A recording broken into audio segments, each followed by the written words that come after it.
En Colombia hay un tema que siempre sale a la conversación cuando hablamos de educación, los resultados de las pruebas Saber 11. Y es que los datos muestran algo muy claro. Los colegios privados, en promedio, superan a los públicos. Hoy vamos a analizar a fondo por qué existe esta brecha y cuáles son los factores clave que de verdad explican la diferencia en los resultados. Entonces, la gran pregunta es esa, ¿no? ¿Qué es lo que realmente explica que los estudiantes de colegios privados obtengan en general puntajes más altos? Para responder, tenemos que ir más allá de la superficie y analizar el problema desde la raíz. Y bueno, primero lo primero, veamos los datos. Esta brecha no es una percepción, es una realidad medible y bastante significativa. Tanto las cifras oficiales del ICEFES como distintos estudios, por ejemplo, de la Universidad Javeriana, confirman que esta diferencia en los resultados se mantiene año tras año. Ok, ya que establecimos que la brecha existe y es real, la pregunta del millón es ¿por qué? ¿Qué la causa? La investigación académica apunta a 5 prácticas clave que parecen marcar toda la diferencia. Vamos a desglosarlas una por una. El primer factor tiene que ver con quién entra a cada colegio. A ver, muchos colegios privados tienen procesos de selección, ¿cierto? Con exámenes y entrevistas. Esto tiende a atraer familias con más recursos y con lo que los sociólogos llaman capital cultural, que, en palabras sencillas, es un entorno familiar que apoya y valora muchísimo la educación. Los colegios públicos, en cambio, admiten por zona de residencia, lo que crea aulas mucho más diversas. Y claro, el mecanismo es bastante directo.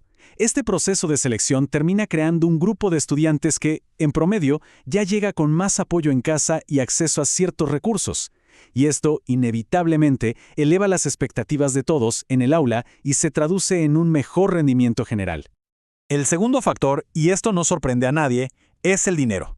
Los colegios privados se financian con las pensiones que pagan las familias y a veces con donaciones.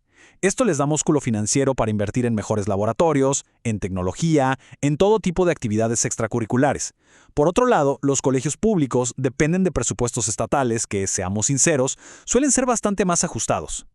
La conexión aquí es lógica y directa. Más inversión significa casi siempre mejores condiciones para aprender. Hablamos de mejores espacios, más y mejores materiales, a veces incluso más horas de clase. Y todo eso, sumado, impulsa el desempeño de los estudiantes. Es así de simple. Pasemos al tercer punto que es clave, la preparación específica para la prueba Saber 11. Es muy común que los colegios privados tengan programas súper estructurados, ¿no? Con simulacros constantes, clases de refuerzo, estrategias para contestar el examen. En el sector público, por limitaciones de tiempo y de recursos, esta preparación tan intensiva es mucho menos sistemática. ¿Y por qué funciona tan bien esta preparación? Pues por 2 razones muy claras. Primero, la práctica constante hace que los estudiantes se familiaricen totalmente con el examen, le pierden el miedo. Y segundo, permite identificar desde temprano las debilidades de cada uno para reforzarlas. El resultado es más confianza y, claro, mejores puntajes. El cuarto factor es algo que se vive en el día a día del aula, el tamaño de la clase. En muchos colegios privados los grupos son más pequeños y esto le permite a los profesores dar una atención mucho más personalizada. En el sector público, las clases suelen ser más grandes y hacer un seguimiento individual a cada estudiante se convierte en un verdadero desafío para los docentes. Imagínense, con menos estudiantes por profesor, es mucho más fácil dar retroalimentación constante, resolver dudas, ofrecer apoyo personalizado. Todo eso es fundamental para que los estudiantes de verdad afiancen lo que aprenden. Y como resultado, pues, su rendimiento mejora. Y llegamos al quinto y último factor clave, la autonomía en la gestión. Los colegios privados tienen mucha más flexibilidad para, por ejemplo, contratar docentes especialistas en ciertas áreas, ofrecer incentivos o implementar programas innovadores como el bilingüismo.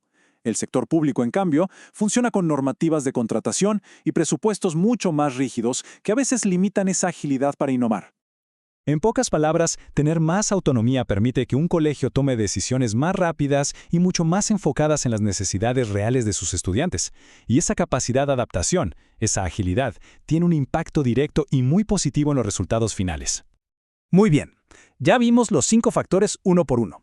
Ahora demos un paso atrás para ver el panorama completo. ¿Cómo es que todas estas piezas se unen para crear la brecha de la que hemos estado hablando? Aquí está la clave de todo. La ventaja de los colegios privados no viene de una sola cosa, sino que es el resultado de una estrategia que ataca por 2 frentes. Por un lado, condicionan quién entra, creando un grupo con ciertas ventajas de partida. Y por el otro lado, optimizan todo el proceso de enseñanza con más recursos, preparación específica y tutorías. Es la suma de estos dos efectos lo que de verdad explica la diferencia en los puntajes. Pero bueno, este análisis no sirve de mucho si solo nos quedamos en el diagnóstico, ¿verdad? Lo interesante es que la misma investigación que identifica el problema también nos da pistas sobre las soluciones. Veamos algunas recomendaciones concretas y realistas que el sector público podría adoptar para empezar a cerrar esta brecha. La propuesta se resume en 5 pasos muy prácticos. Primero, masificar los simulacros, para que todos los estudiantes se familiaricen con la prueba. Segundo, crear programas de tutorías, sobre todo en áreas críticas como matemáticas o lectura. Tercero, buscar alianzas con el sector privado, con universidades, con ONGs, para atraer nuevos recursos y conocimientos. Cuarto, enfocar estratégicamente los recursos en los grados 10º y 11º, que son los cruciales. Y quinto, y muy importante, capacitar a los docentes para que usen los datos de los simulacros para mejorar su enseñanza. Son pasos que sin duda podrían marcar una gran diferencia. Ya para ir cerrando, es fundamental que tengamos algo muy claro. Este es un desafío increíblemente complejo, con muchísimos matices. Aquí no hay balas de plata ni soluciones mágicas. Y hay que recordar siempre 3 cosas. Primero, la multicausalidad. La brecha es producto de la combinación de todos estos factores, no de uno solo. Segundo, no podemos generalizar. Por supuesto que hay colegios públicos excelentes y colegios privados con resultados muy modestos. Y tercero, existen factores externos como el contexto social de cada región, el conflicto o el desplazamiento, que también pesan y mucho en los resultados.